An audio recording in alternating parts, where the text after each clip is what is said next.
sound. That sounds good. Hey, JC. How you doing there, buddy? Hi.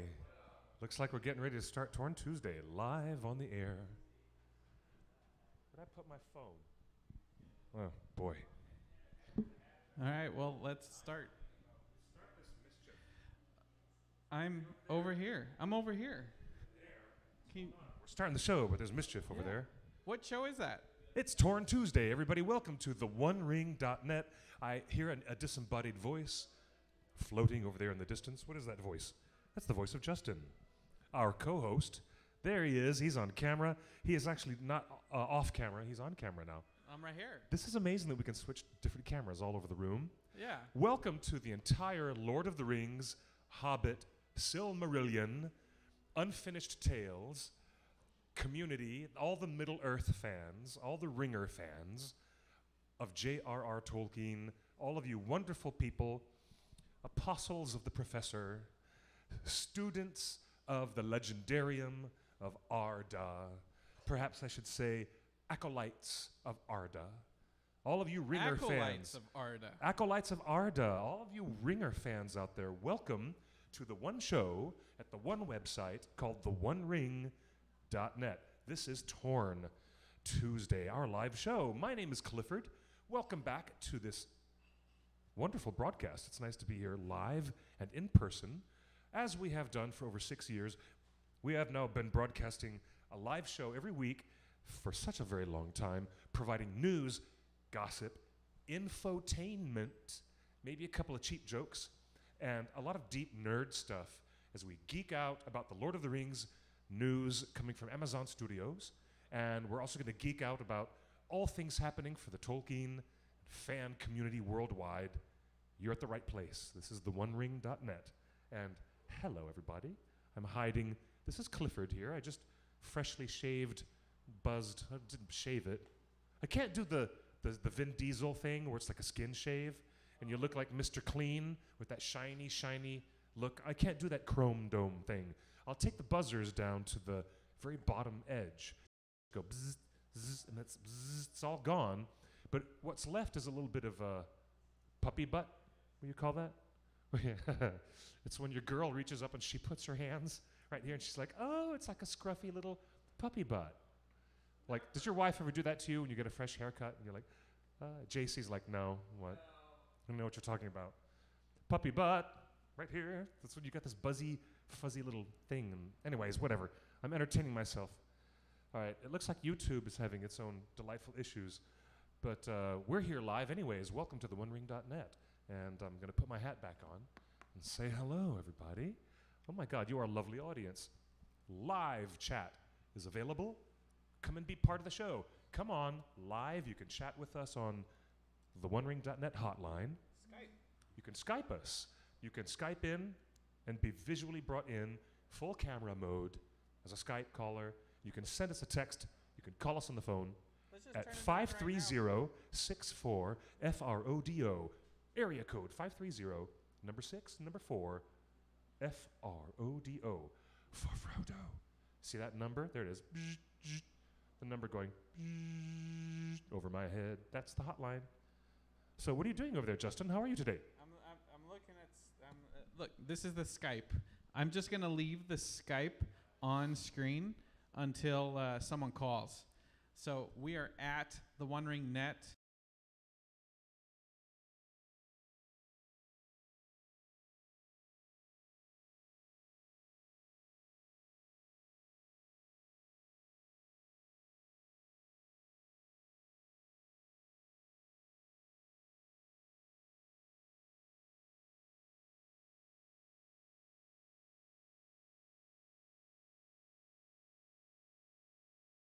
A new shadow. Nobody has ever talked about this topic on YouTube. I mean, this is a sequel to The Lord of the Rings. Well, I've talked a little bit about it before. What is it? The new shadow. New shadow? What's a new shadow? I saw my shadow, and we got a long summer.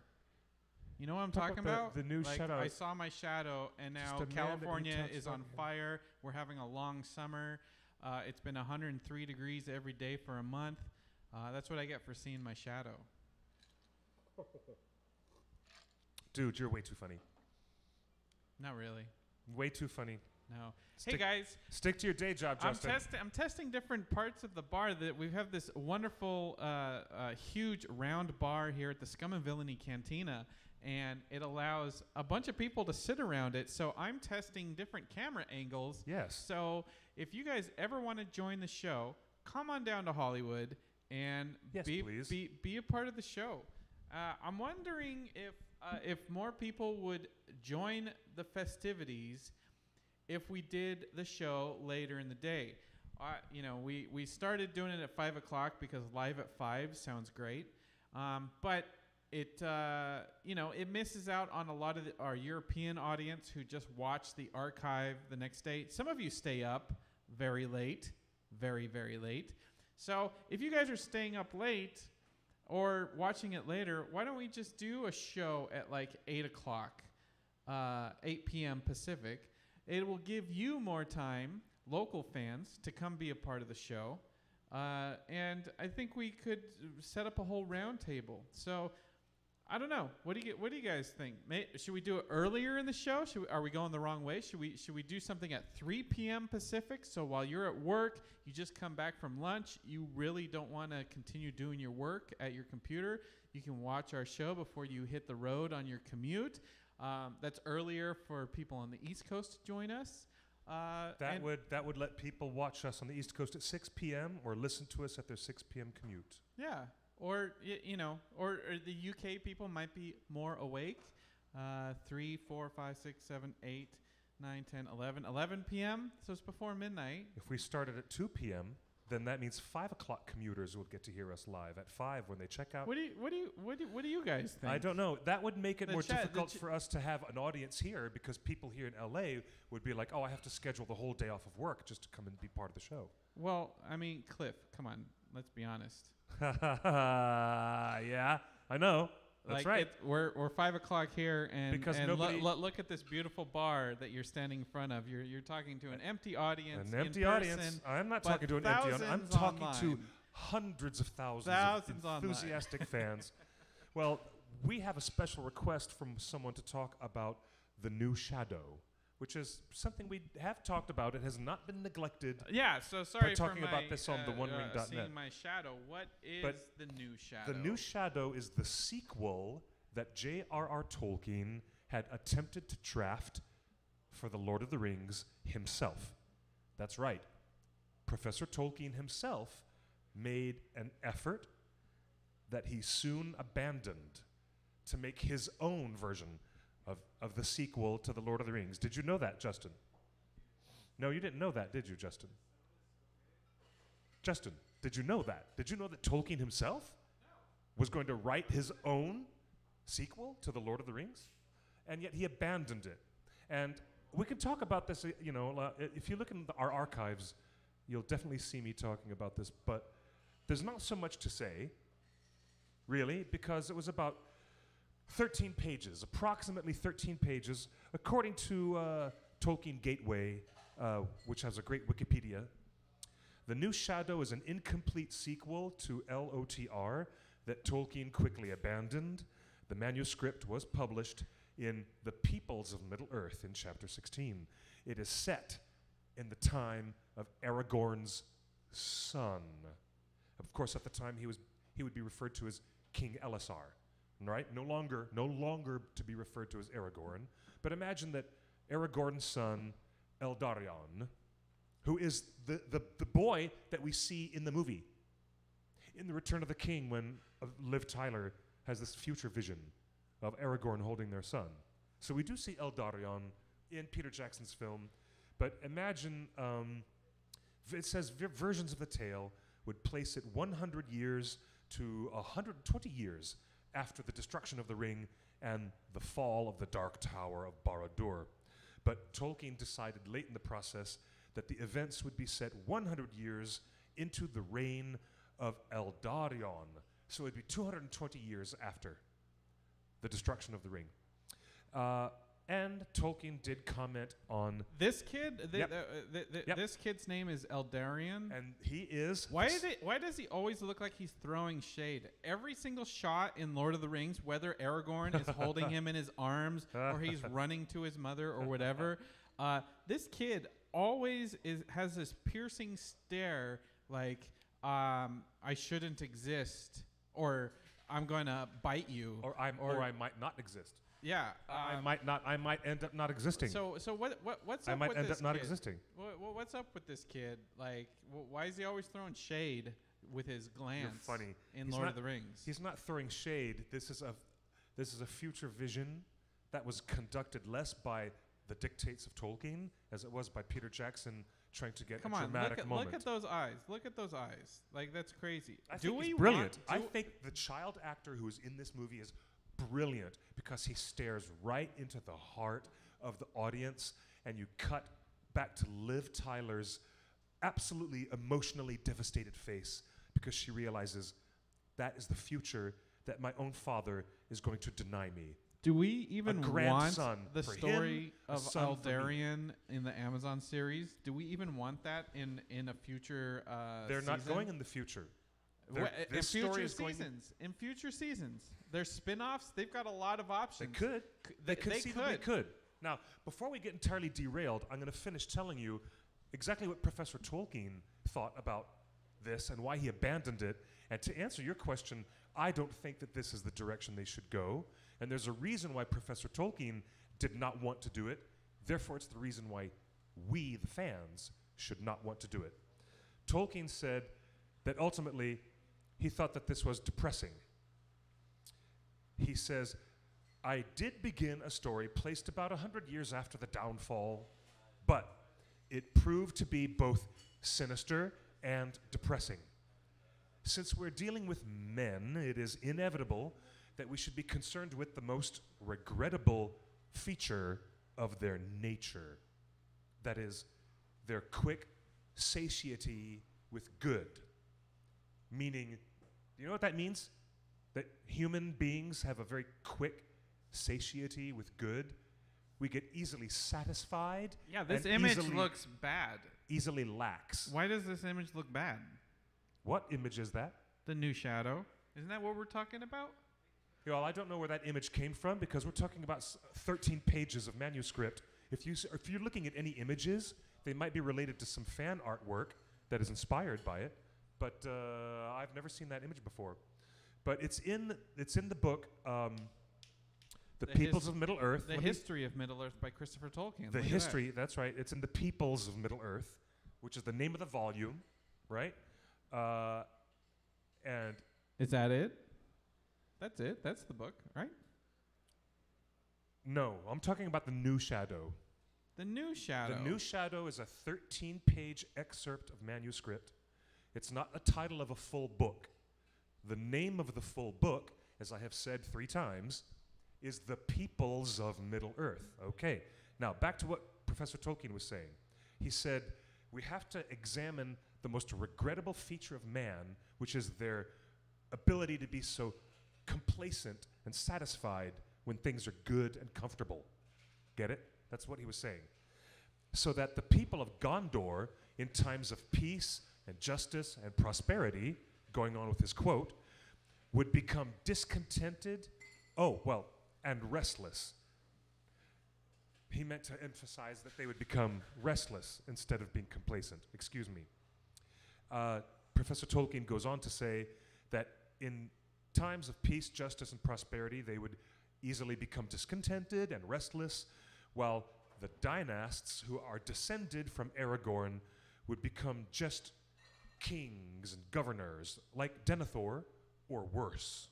He says, I found that even so early, there was an outcrop of revolutionary plots about a center of a secret Satanistic religion, while Gondorian boys were playing at being orcs and going around doing damage. He says, I could have just written a thriller about the plot and its discovery and overthrow, but it would have been just that. Not worth doing. Unquote. That's what Professor Tolkien said about doing this. interesting. So he tells there's much more conversation and detail that you can read for yourself.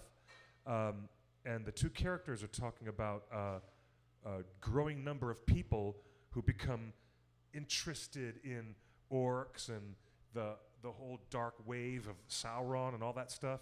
The reason why they're interested in it is because they're, restless and discontented, and so they get this kind of cosmetic affection for what the orcs were doing, what Sauron was doing, and people starting to secretly worship the Sauron, the image and background of what Sauron used to be. So no, now that we've talked about it, I find it kind of interesting that Professor Tolkien had exhausted himself thematically with The Lord of the Rings, and he could not find another thematic punch that would have been strong enough to wrap characters in a situation around fully. And because he wasn't fully invested in it, there you go. I don't think we should be either. But thank you for bringing that up. I appreciate that people who come to us in the live chat are always bringing up these really obscure, this is what you'd call a deep cut here on our little nerd show talking about Lord of the Rings stuff. This is just a deep cut. Only hardcore ringers would ever dig through 11 or 12 volumes of Christopher Tolkien's, History of Middle-earth series. Justin, who... That's right. Only a few of us are that dedicated that we really get into it. And when you get granular and into stuff like what Professor Tolkien would have written about far into the Fourth Age, well, he found himself struggling for a good conceptual meat and potatoes to use as a framework for more languages and more storytelling. I guess he didn't think it was an avenue creatively that he wanted to bother with. Hey, I want to thank everybody in the chat room for responding to all of our questions.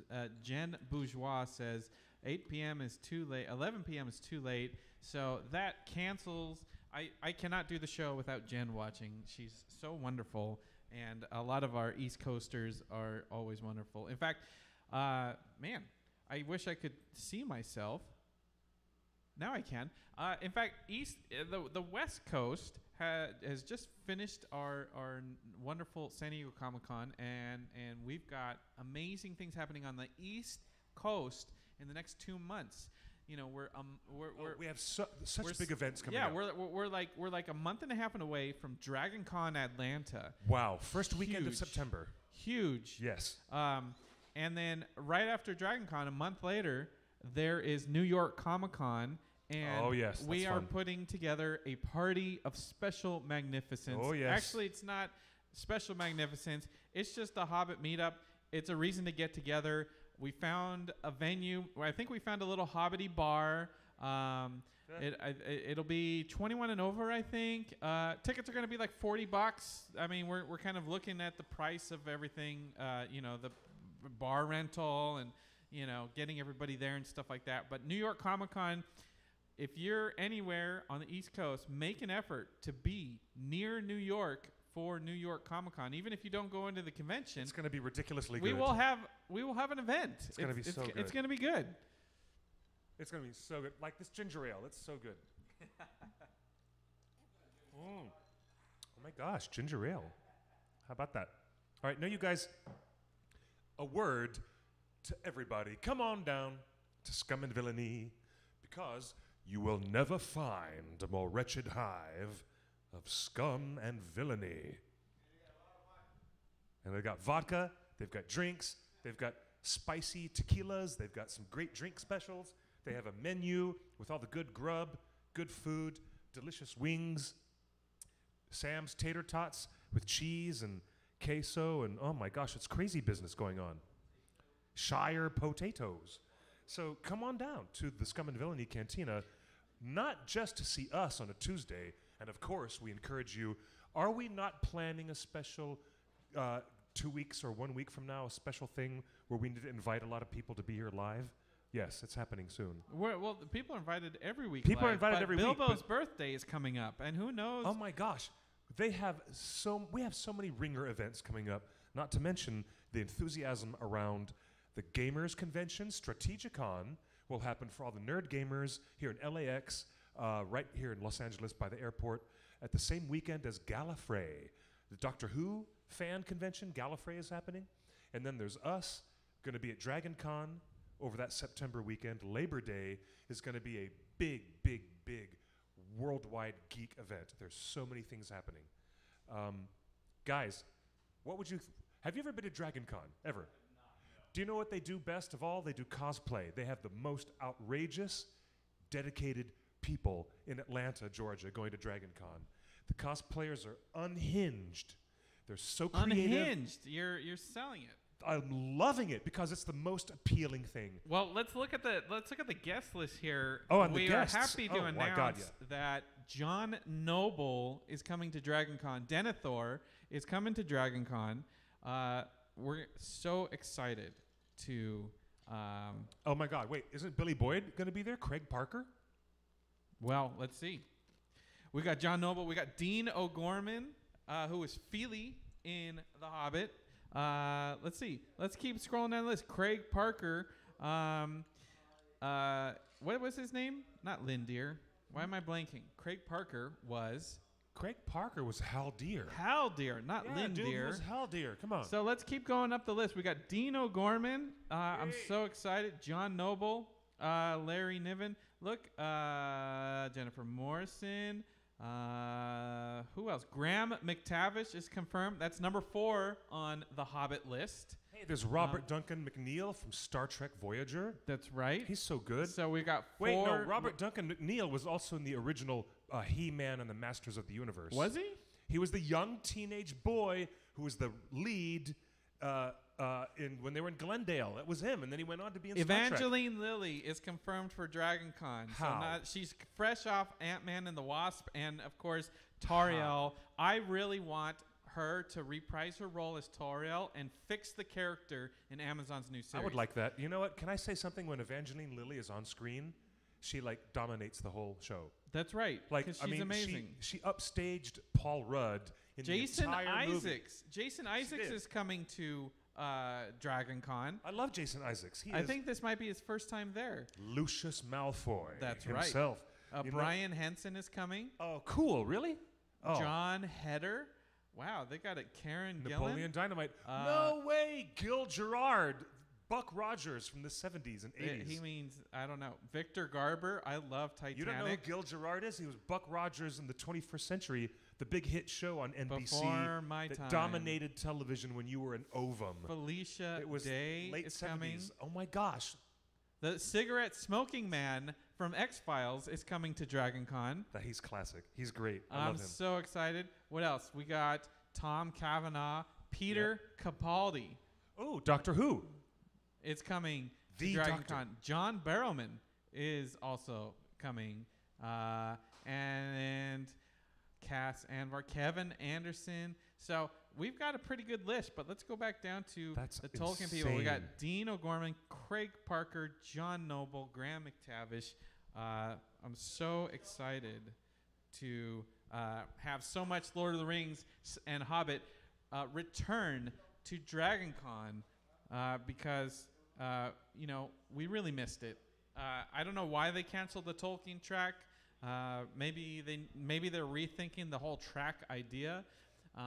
But fans would go to everything. So yeah, I love the fact that there's that much energy at Dragon Con. It's especially satisfying to see the fans in their cosplay because they're just amazingly good. Yeah. So, Justin, I'm sure that you're monitoring the comments in the Facebook and the YouTube chat.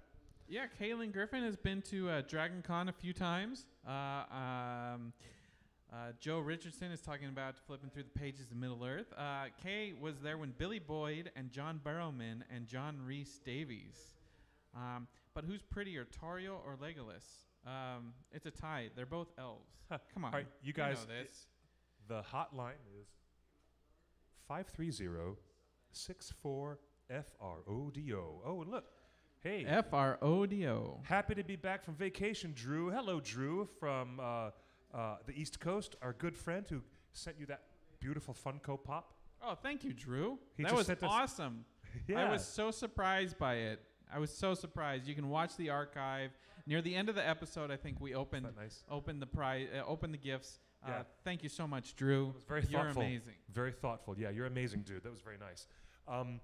I wanted to talk about the Well, news. we have to talk about The news. Tariel. We have to talk about Tariel. Tariel, before we Yeah. start talking about the Return of the King soundtrack, the complete recordings, we'll That's talk right. about Tariel.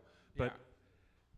people in the chat have said, in agreement with you, Justin, that would be cool for Tariel to come back in and be part of the Amazon series and redeem the character with other specific parts of her story that could really make a difference in the way that we relate to her. And I think that's a great idea. I never thought about it, and now that I'm really thinking about it, that's actually a bloody good idea, actually. Well, let's go to the tape. Like we gotta preface you guys for this conversation. Okay. Let's go to the tape. It was reported this week that Evangeline Lilly went on the record to describe her time on Lost. Yes. And the producers on Sunday have apologized to Evangeline Lilly for cornered nude scenes in Lost. Now, if you remember Lost, it was on ABC. So we're talking, as much as primetime television can get away with, right? Hi, Omar. Welcome to the show, Omar. Good to have you. Like, ABC can't show much, right? Prime time? Nope. Because it's very rare for Broadcast Network to ever go for an MA mature television rating. They lose advertisers when they change anything in their programming to have an MA for that kind of nudity or language. So, yeah, they're not usually keen to do that. But you've got it. Are you gonna play this for me?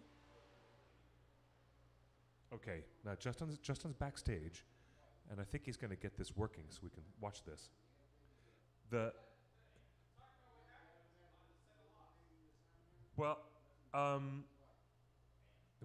What happened on the set of Lost?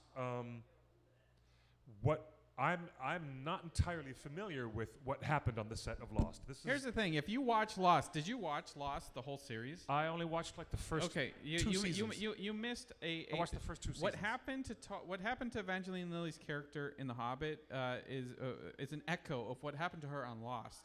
Her character on Lost was awesome. She was an awesome alpha female character that was on her own agenda, had her own story, and as the seasons wore on, they turned her into a self-made, just kind of like, her own person, and they turned her character into your classic trope of female chasing men. And so in Lost, as the seasons wore on, she just her character chased men and then chased more men, and then maybe there was a love triangle. Like, rather than being just an awesome warrior person stuck on an island with everybody else, the writers and the producers and the directors wrote her into this corner of all she was chasing men. She was a female character whose only purpose was to chase men as the series wore on. But the news over the last couple weeks was that this was one of her first acting roles ever. She was nervous. There was no need to take off her clothes. This is ABC prime time. There's no need to do a nude scene, but she was pressured by the producers. Come on, okay, we won't show anything. We can't show anything. The producers pressured her to do a nude scene. Okay. A topless scene. Okay. And it was a horrible experience. She didn't want to do it. She didn't sign up for this. Mm-hmm. It wasn't in the script, or Okay. it ended up in a last-minute script that she had no approval on. And so she wasn't happy with it. Okay. 2 seasons later, they did it again. And they pressured her again to do more of a nude scene. Wow. So here is an actress that signed up for a role because it was warrior, alpha characters stranded on an island, lost on an island. And she was singled out of the many huge cast to do 2 nude scenes when it's on ABC. There's no need for a nude scene. I hear you. I totally agree. God, that's so Like, there's uncool. no reason for it. That is so uncool. That is so totally uncool. Now that this has been fully contextualized, this is intriguing that years later the news comes out that the producers actually apologized to her, when it's a day late and $1 short. Well, and I apologize to her. I tweeted, I apologize for kind of conflating her Hobbit issues with that extreme example of aggressive producers. But no, I pointed out I don't see that she went through those exact issues on The Hobbit, but you mean in terms of story, her character was relegated to a place that they promised her they were not going to do a love triangle. And then, as she said in that interview on Lindsay Ellis's YouTube video, she actually says, yeah, I came back for reshoots and they'd rewritten all this stuff, and now I'm in a love triangle. And she's like, right? She hated it. She hated the love triangle. You mean the analogy and then she had to get rescued. And then her character had to get rescued. You built up Toriel for 3 movies or 2 movies, and then she has to get rescued by Legolas, Super Mario Legolas. That's just so stupid. She signed on to be an awesome badass warrior elf that saves the day and is the shining light in Elven Kingdom. Yeah. And at the end of the day, the writers wrote and the producers wrote her, and the studio wrote her into your typical female in a love triangle that needs to be rescued. I get it. Complete waste. So it's not as egregious as forcing a young actress to do a nude scene, but I'm saying that from a contractual standpoint, here's an actress who signed up for 2 different roles, one a major movie, one a major television show. The roles were described by the producers and the director and the writers. She was given an idea of where the character is going or could go in their head. She signed up for that concept of just an awesome, warrior type person, survivalist. And in both movie, the Hobbit movie and in the show Lost, the writers and the producers in the studios disrespected her by changing her character and changing her character's motivations. So that's the point I was trying to make on Twitter, is that what she went through on The Hobbit was not as bad as being forced to do a nude scene. But here's what I will say, Cliff. Evangeline Lilly, we've been fortunate enough to talk with her many times at many conventions, at many things. She takes her responsibility as a role model seriously, very, very seriously. Evangeline Lilly is very, very specific about her role in entertainment and pop culture, influencing young girls, setting an example through the roles and characters she chooses to play. So when she comes off of an experience of being forced to do nude scenes in Lost, a show that shouldn't have any nudity, she signs up for The Hobbit, and she's disrespected to the point where they just write her off as a damsel in distress that needs that needs a love triangle. I get that. So a lot of fans are saying in the chat that Alfred was far worse than the love triangle between Legolas and Tauriel. Oh, there's a lot of stuff that's wrong with The Hobbit and Alfred. Yes, but I'm saying from a personal perspective, I get that. Knowing Evangeline and having talked to her many times, and she's friends with the Happy Hobbits. She takes her role in this public life, this real world, as a role model seriously.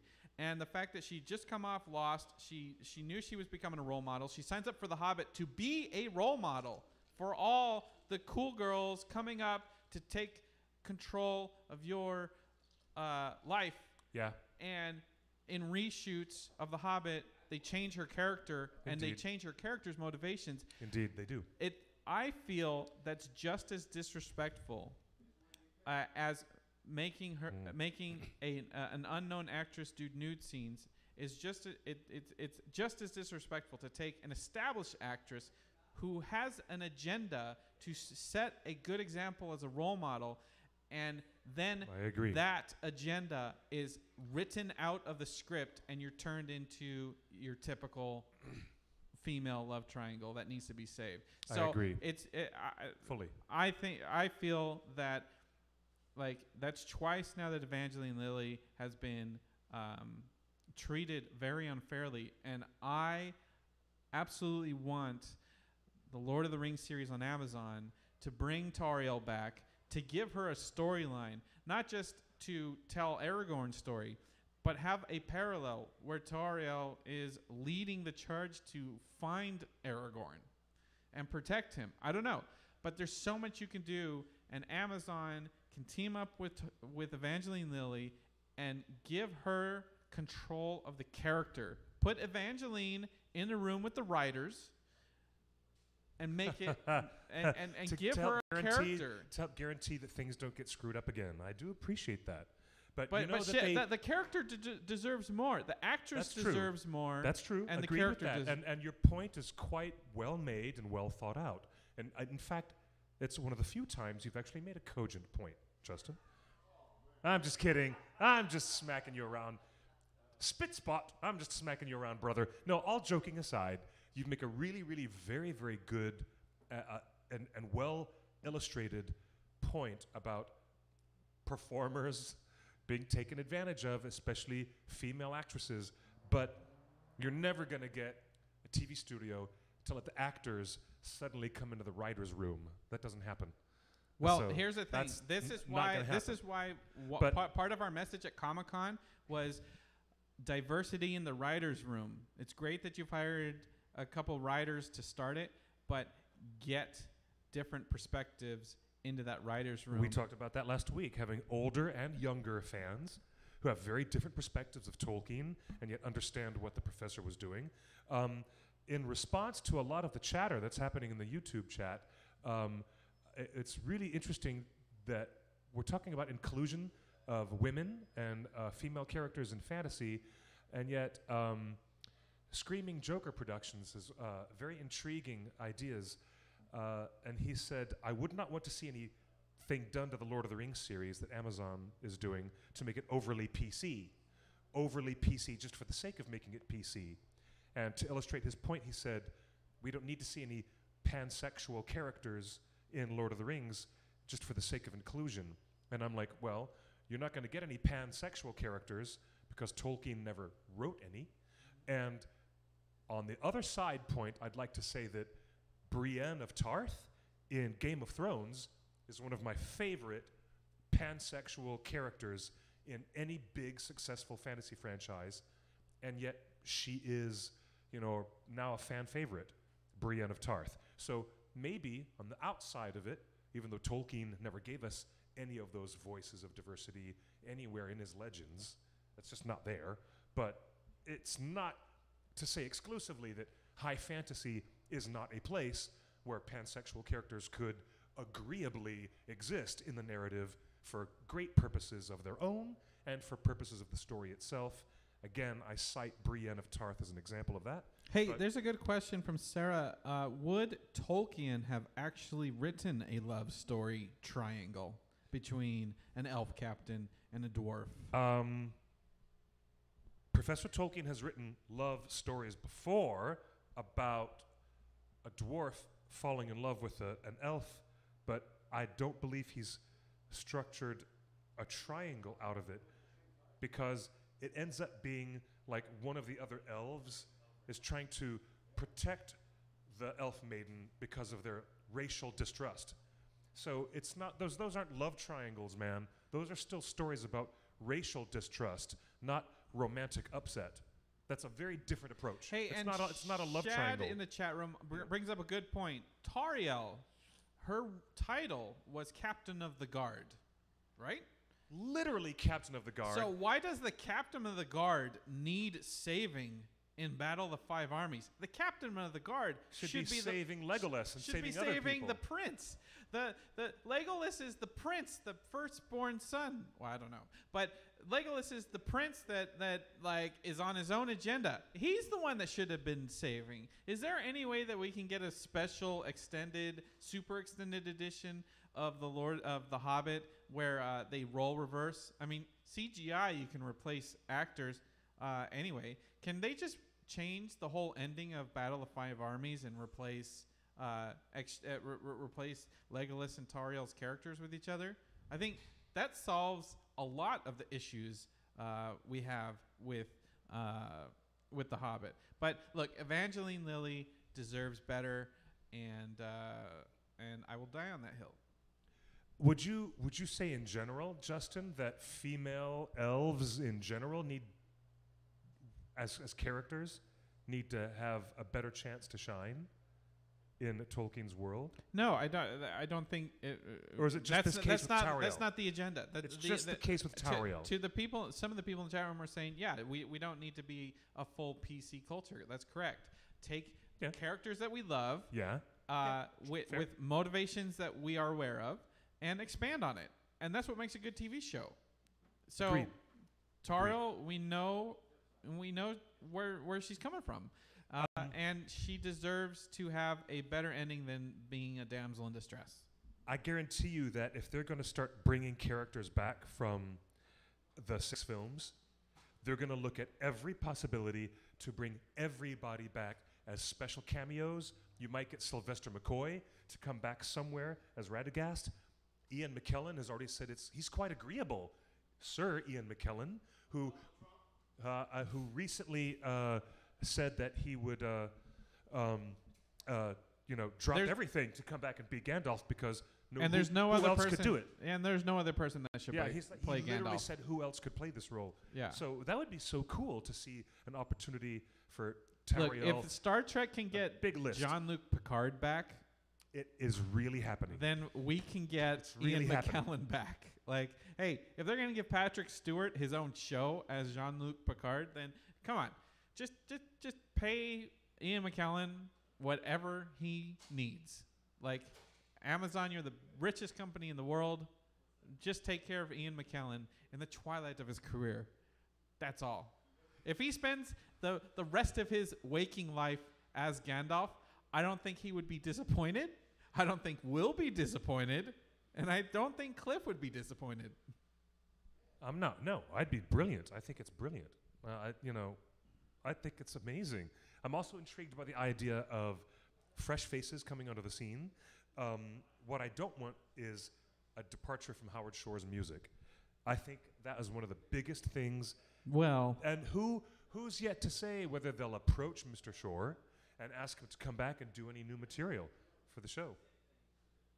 You know, I don't think he does television. Howard Shore doesn't do television. Howard Shore has never done television. But if he were to write a few, do you know what? He kind of phoned in The Hobbit. Oh, don't let Doug Adams hear me say that. But he just wrote some motifs, and then he let the other guys orchestrate them for the movie, right? So he could write some motifs, and then let one of the people that he works with on his team write orchestrations for the show. You know, he could write a few themes, maybe. Hey, Cliff. I'm just thinking he could. Guess what happened this week? Tell me, what happened this week? Where's JC? You'll see this. Look who was hanging out together. Orlando Bloom is currently performing on stage in theater in a play called Killer Joe. I believe it's in the UK. Might be in Paris. Liv Tyler showed up. Oh, look, there's Liv Tyler showing up to surprise Orlando. How Liv cool. Tyler showed up, and so there is the reunion of the two elves, just a pair of elves. He's even using the elf emoji. Orlando Bloom, Liv Tyler. Look at how radiant she is. She could literally still play Arwen. I want Liv Tyler to come back, definitely, because she's Imagine amazing. a show with Liv Tyler and Evangeline Lilly. I have always loved her as Arwen. Really, really, really always. And honestly, who would say no? Who would say no to Liv Tyler coming back to play Arwen? And guess what else she did? Peace out, man. I'm going to put that out to the fans online. Fans, give us a thumbs up if you think it would be totally awesome for Liv Tyler to return. Daddy, where are we? Oh my God, we're at Disney World in France, and there's a rock and roller coaster, but there's this, and Liv. Imagine being in Disney World and Where are we? Liv. Oh my God. Where are we? There's Ben. Ta-da! Oh gosh, that's terrifying. Who's that? That's the guy that plays your father. I really love this guy. Thanks, Ted. Daddy, where are? Gave me some thumbs up. That's nice. How amazing is that? How amazing is that? So, look, she can definitely still play Arwen. Her Instagram's amazing. Anyways, back to She you is, guys. yeah. So cool. But So good. look, imagine JC. the TV show, the Lord of the Rings TV show, starring a young Aragorn and Evangeline Lilly and Liv Tyler. I mean, talk about being role models for a generation. Those are two actresses at the top of their game with with an agenda to inspire a new generation. Do you know what? A scene just wrote itself in my head. That scene where Tauriel shows up in Rivendell and meets face to face in the courtyard with Arwen for the first time. That just appeared in my head. It's going to be so cool. I think that's actually a totally cool idea when I stop to think about it. What kind of a dialogue would they have? Do you know what? Finally. Would they team up and do what No. Legolas can't and find Aragorn? Maybe they're instrumental in the hunt for Gollum. Maybe so. Maybe they're instrumental in making a better plan than Elladan and Elrohir. Maybe the twin brothers are introduced and they come up with a bad plan that goes terribly bad, and then leave it to the girls to come up with a better plan. But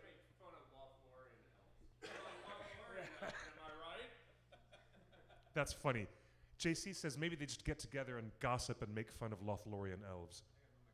I don't think that Arwen would do that because her Lothlorien elf grandma is Cate Blanchett. And technically, you might say that, you know, part of her family is total, like, Lothlorien elves. So, but the thing is, I would say, where did he go? It would be really, really cool to finally have a scene in the Lord of the Rings movie that passes the Bechdel test. There's finally, two female characters talking to each other about something else besides boys. You know? That we could finally, to have the Tauriel Arwen scene, that would be amazing. Oh, wow, look. We have Chewbacca and Princess Leia walking into Scum and Villainy. Are you guys taking notice of this? This is amazing. Hi, guys. Come on into Scum and Villainy. Wow. We're finishing up our Lord of the Rings show for the OneRing.net. Actually, we have a whole half an hour still. But this is a very exciting welcome. Welcome to the bar. Now, here's what's fun. The idea that Amazon is going to recycle old elements or old characters from the first 6 films is not outlandish at all, because they paid for the license. You know that. They paid full money for that license. So why not? Why not bring back Legolas or Sylvester McCoy as Radagast, or bring any of these characters back? It can and it will happen. Believe me, it can, therefore it will happen. And they would be unwise. Amazon Studios would be very unwise not to spend that kind of money and not utilize the opportunity to inject surprise cameos with some of our favorite characters, literally. Right? Wow. I cannot underestimate the power of fandom. This is such a wonderful bar to be at. It's actually all ages right now until 8 p.m. So you can bring the family, bring the kids. The fact that you guys are in costume are beautiful. We're applauding. Everybody online is applauding. Your costumes are beautiful. Great to see you guys. We're talking about Lord of the Rings and Hobbit stuff, but we often branch out and talk about the Lucas universe as well, especially these days with the polarizing of fans and the behaviors that we've been seeing and all the discussions of toxic fandom versus better behaved fandom, of which I know the difference. I know you guys know the difference, that's for sure. So it comes in pints, as Billy Boyd said to, as Dominic Monaghan said to Billy Boyd, this, my friend, is a pint. So come on down to Scum and Villainy at the corner of Hollywood Boulevard and Cahuenga, where you can join us. It's a family affair, and it's really very fun. You can be part of the live show as well. All right? So let's see. Now we're looking through the live chat. There's Ty. There's Jen. Hello, Jen. Bourgeois. There's Pipske. Hello, Pipske. And all of our friends. Again, you could call 530-64-FRODO, or you can text us a message and be part of the show. And the other idea is you can call me direct, and I'll just put the microphone on, and you can just talk to us all live, right here. Anyways, now, going through the chat, I see a lot of people are still talking about the flow. We better have a good stream. Are we getting a little glitch or a couple of burps in the flow of the stream, good sir? No? Everything's good? Okay, super good. Now we still didn't break the news yet. You did break a visual image on Twitter about the complete recordings, but we haven't discussed that yet, have we? No. They're going to be green. Right. Well, that's what's the color of the soundtrack. Isn't that crazy? It's like Fellowship was red, the Two Towers vinyl were blue, right? And now they're switching the colors around from the home video releases, at least. But they're really beautiful. The complete recordings of The Return of the King just got announced, and we're very excited about that. I know that I know it's an investment for some people, but yes. It's there it is. Look at Doug Adams. He wasn't the one to point it out, but when they first announced it last week, the green vinyl, it was the picture on the left. 1, 2, 3, 4, 5 discs. The problem is that Return of the King is the longest extended edition of Lord of the Rings, and there's so many music cues and original tracks, because the collection, the complete recordings soundtrack has every single music cue in the movie. If it's in the movie and it was recorded, it is in this collection. So that's impressive as all get out. So they actually needed 6 vinyl discs. This is a 6-disc package, and their original picture had 5 discs. So someone went in, and obviously the whole thing is photoshopped anyway. So someone had to go in and add. Now, I only bought the Two Towers one because that's my favorite of the movie, and this is my favorite soundtrack. Right. Is The Return of the King your favorite soundtrack? Yes, because they use all the themes together. There's so many, many great themes that are all brought together. But to be honest, I'm also really fond of Fellowship. I don't know how you can get to one without the other. It's hard to pick your, Sophie's Choice. Which one of your babies is your favorite baby? I mean, come on. But the music in Fellowship of the Ring is much more recognizable. It's much more lighthearted with a lot of the Shire themes and the friendly vibration before things get real dark and real bad. And Return of the King has a lot of sturm and drang and a lot of big drama. But it also has the introduction of all the themes together in some beautiful pieces that reprise earlier use of the themes. Especially the way that Howard Shore brings in the music for Into the West, the song that Annie Lennox sings, and then suddenly you hear this big orchestral wave of that in the dramatic scene where Sam picks Frodo off the ground and carries him on his shoulder and says, "I can't carry it for you, Mr. Frodo, but I can carry you."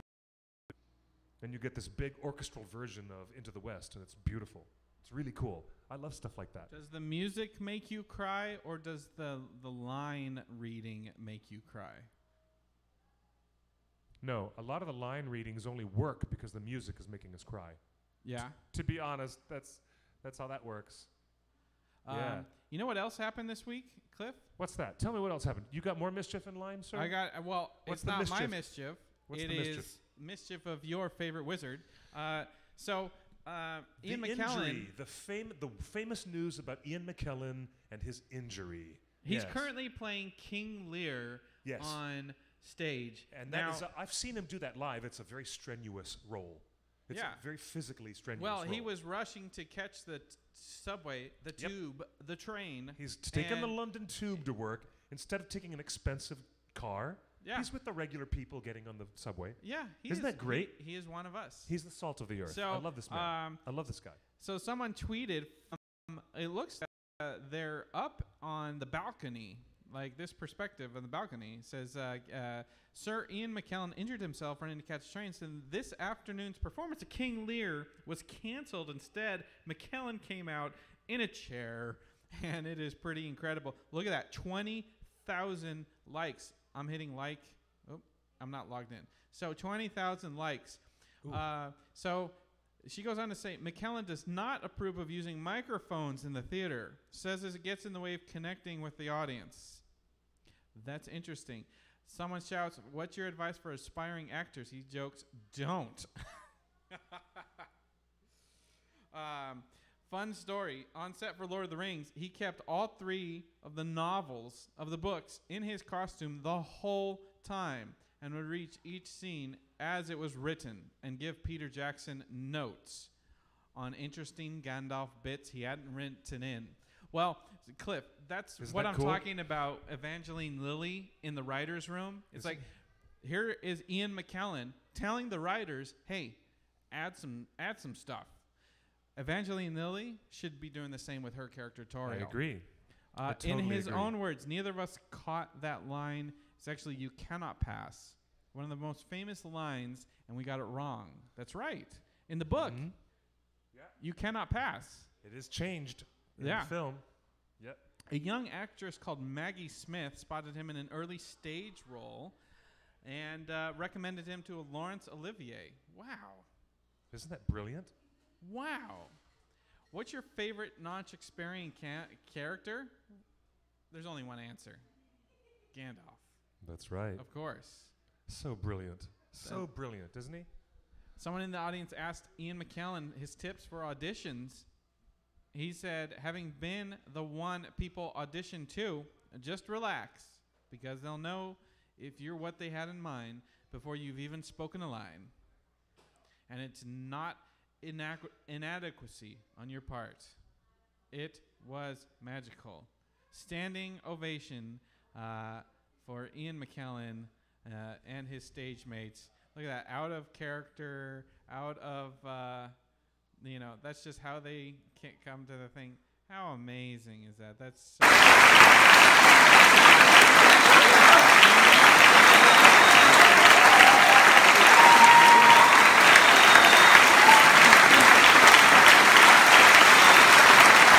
yeah, you know what? Indeed. I would applaud. That is so wonderful. I would applaud for 15 minutes.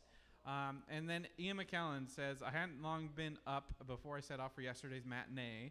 And at the underground station, I galloped up 45 steps to catch a train. Once on it, I skipped along the carriage and my left leg gave way.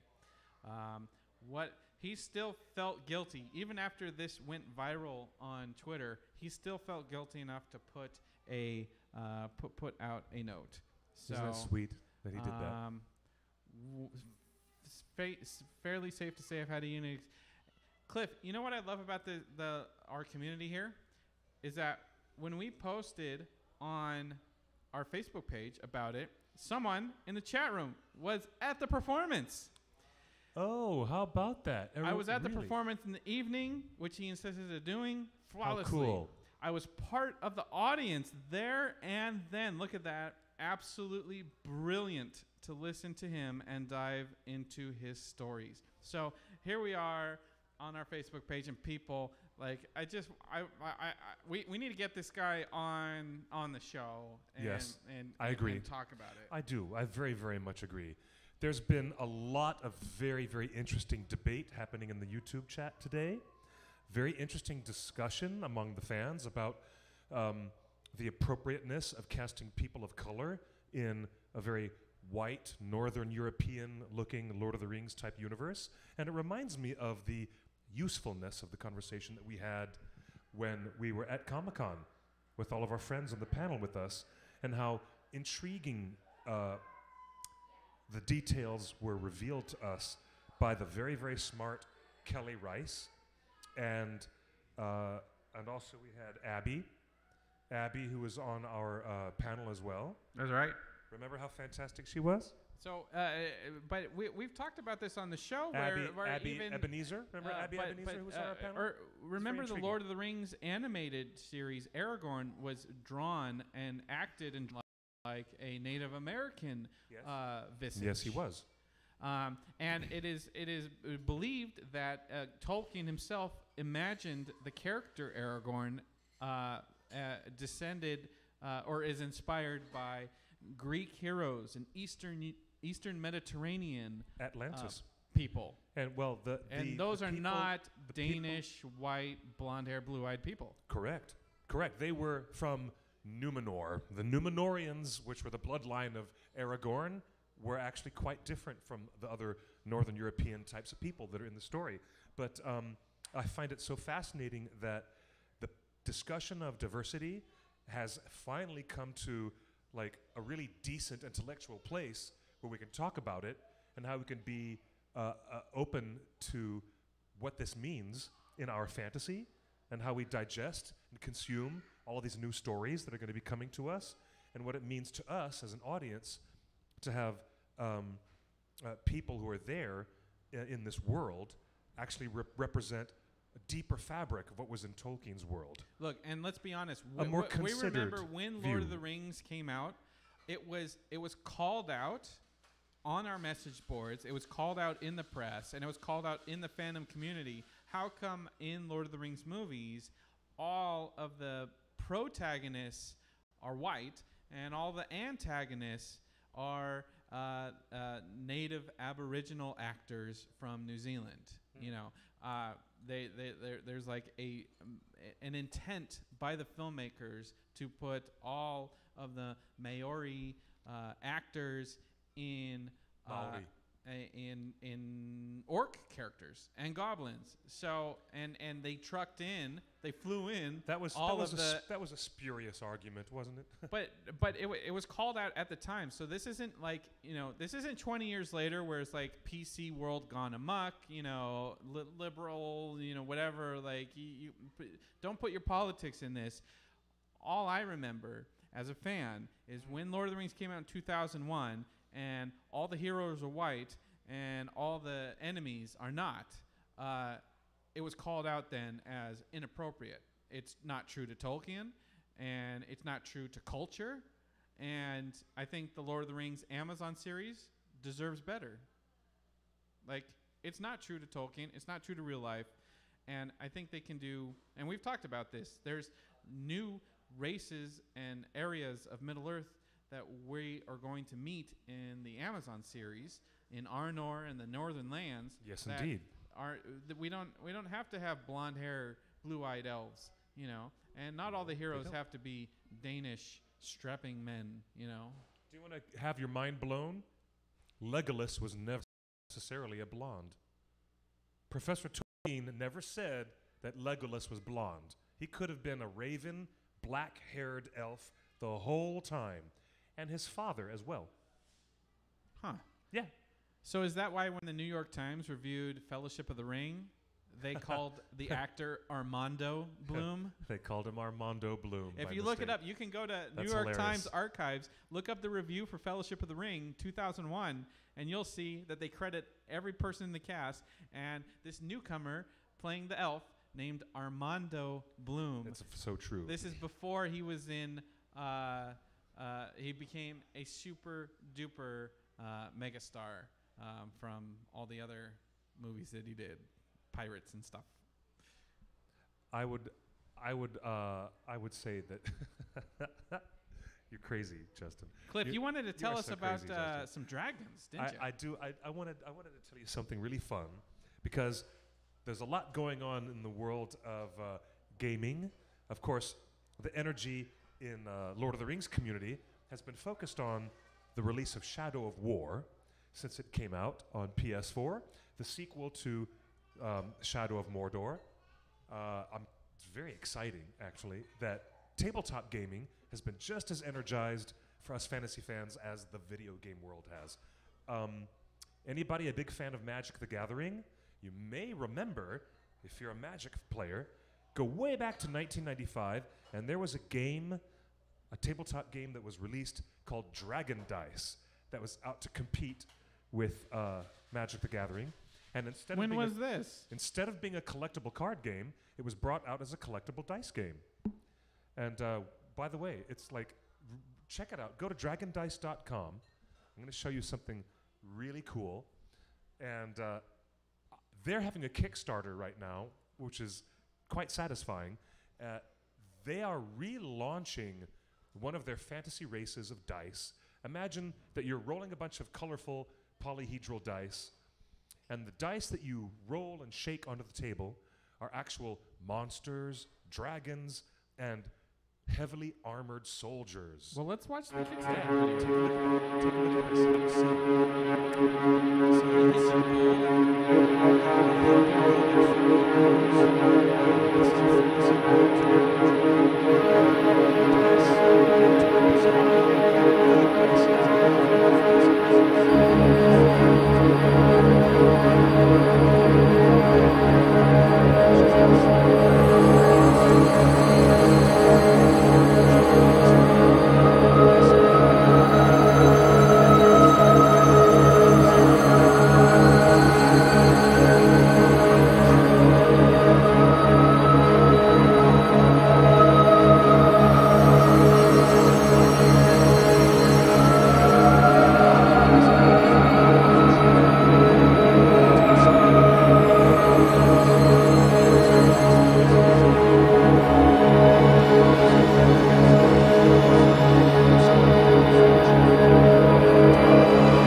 To life with this brand new revision of the rules.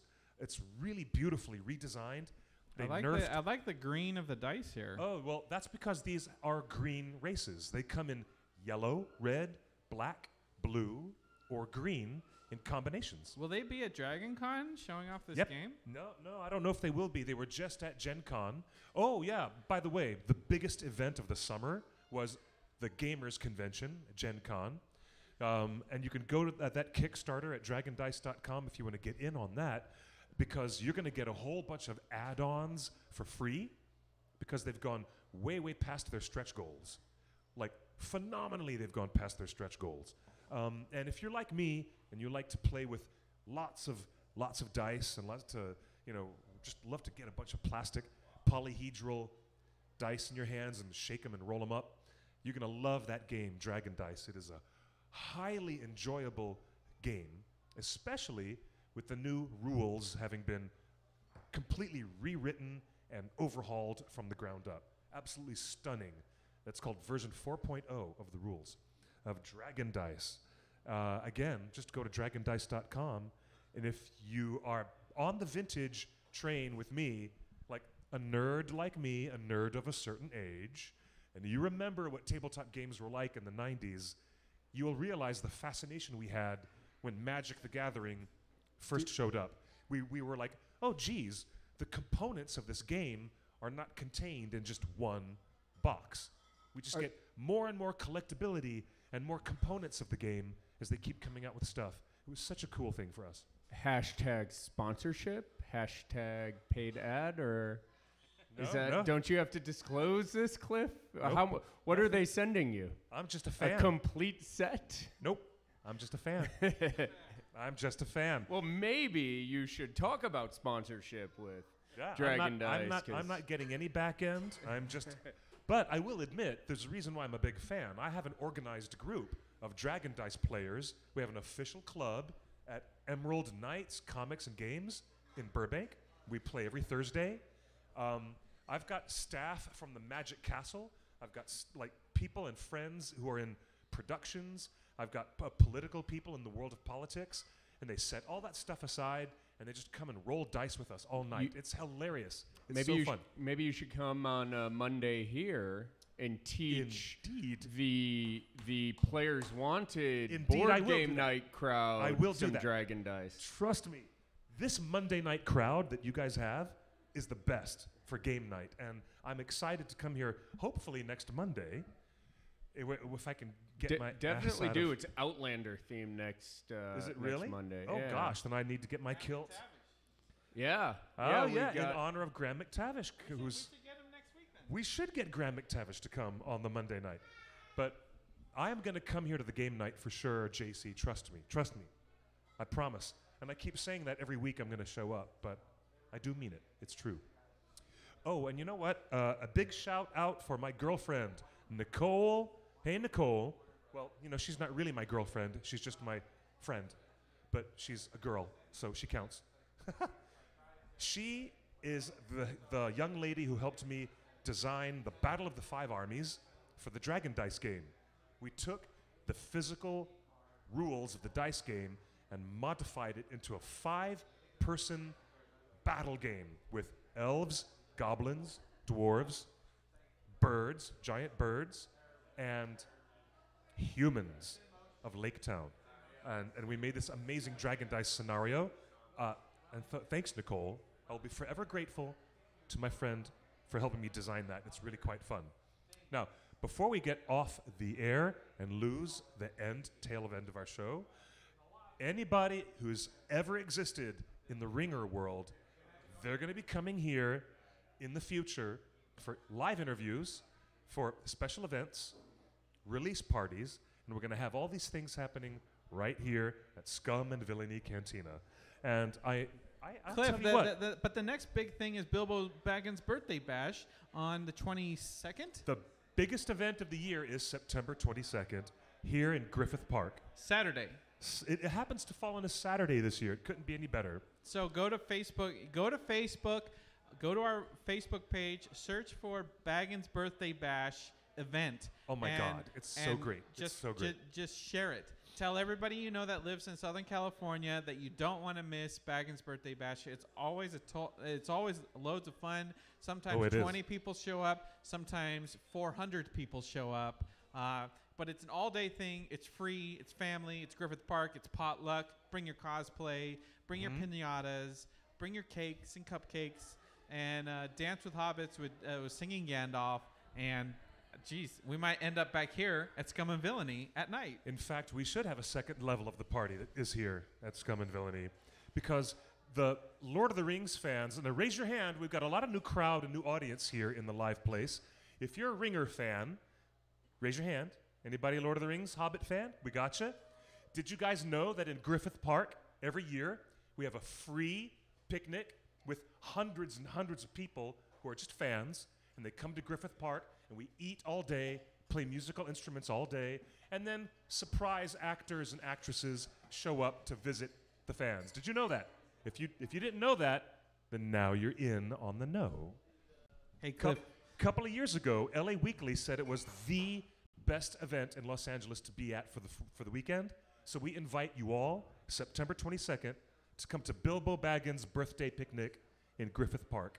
Saturday, all ages.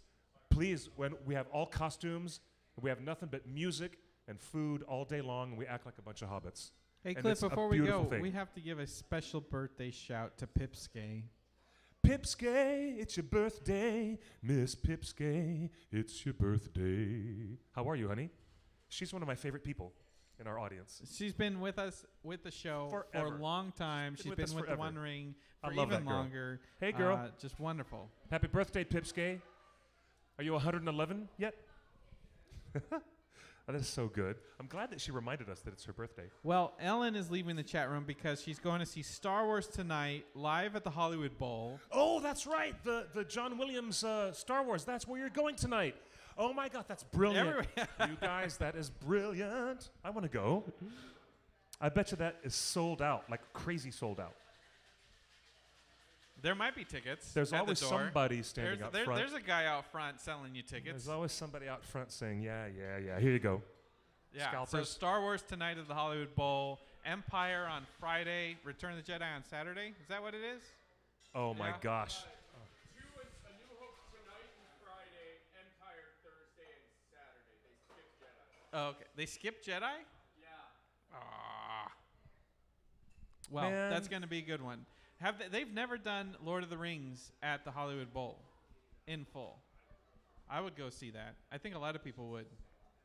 There would be a lot of hobbits in the audience. Cliff, Yes, while sir. you're texting, you can sign off today. Texting? I'm actually looking at all the missing the messages on the hotline that just came in. Well, It's Pipsky. There you are, Pipsky. Happy birthday on Friday. You're so beautiful, Pipsky, and I'm so glad that you're part of us, part of our amazing, ongoing family. Oh, you were supposed to be at Scum and Villainy tonight. I hope you feel better, Catherine. Catherine, you better feel better. You better feel better. Hey, September there's a 20 very good reason that some fans didn't come tonight. Because?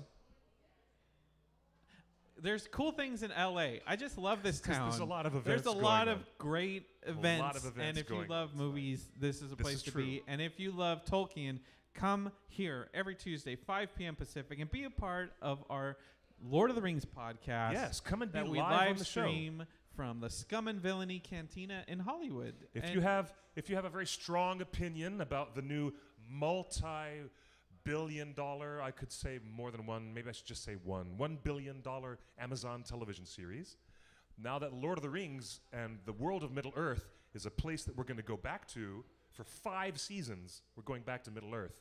Come and be on our show every week as we parse through the news and the nonsense and get down to the real granular nerd stuff. We'll talk about it right here. on the One everyone's Ring. getting excited about Jon Favreau's Star Wars series. I would be too. focusing on Mandalorians. I would be too. And they say that the budget is $100 million for one season. Okay. And everyone's making a big deal. I said, that's nice. Lord of the Rings budget is $1 billion.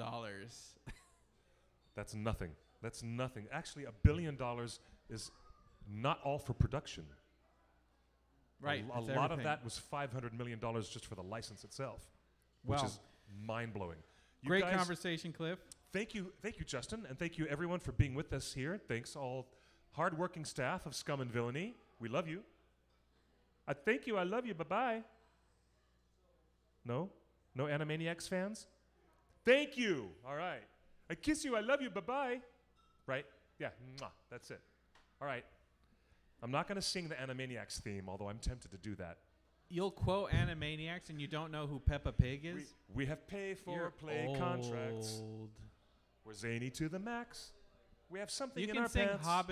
You can sing Hobbit songs here, but you can't. I can't sing Animaniacs songs on my closing of my own show. Why not? Why not? All right, you guys are an awesome live audience. Thank you again for all the love. Thank you, Drew, for the gift. I think Justin is particularly pleased with the Funko Pop. And have a good night. We will talk to you next week live at 5 o'clock on Torn Tuesday. What about Graham McTavish? Yeah, what about Graham McTavish? Where is he?